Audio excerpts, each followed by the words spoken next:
আলহামদুলিল্লাহ এবার কলাটা খুব ভালোই আছে ইনশাল্লাহ। দেখতে পাচ্ছেন কত সুন্দর কলা, দেখতে পাচ্ছেন কত সুন্দর কলা। গাছটি ছোট হলেও কিন্তু কলাগুলো কিন্তু অনেক ভালো, অনেক সুস্বাদু। আবার এই সাইডে দেখাচ্ছি আপনাদেরকে, দেখেন কলাটা কত সুন্দর কলা। এটা কিন্তু বড় হলে কিন্তু আরো অনেক মোটা হবে।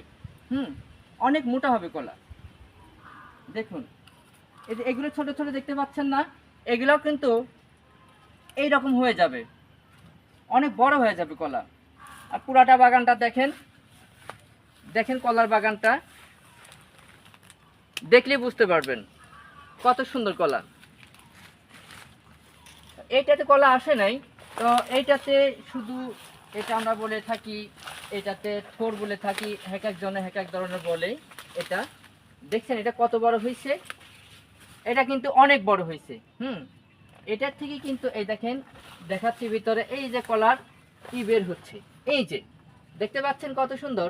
অনেকেই আমরা এটা কিন্তু দেখতে পারি না, যে কিভাবে আসলে কলা থেকে থোড়ে থেকে হচ্ছে কলা আসে।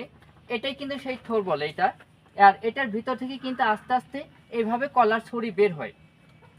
কোনো এক সময় এই কলার ছড়িটাই এই রকম পরিণত হবে, এই যে কলা দেখতে পাচ্ছেন এত বড় হয়ে যাবে। তো বন্ধুরা, আমার ভিডিওটি যদি ভালো লাগে অবশ্যই লাইক কমেন্ট শেয়ার করে দিবেন। কেমনটি হলো ভিডিওটি অবশ্যই কমেন্টের মাধ্যমে জানাবেন। আসসালামু আলাইকুম।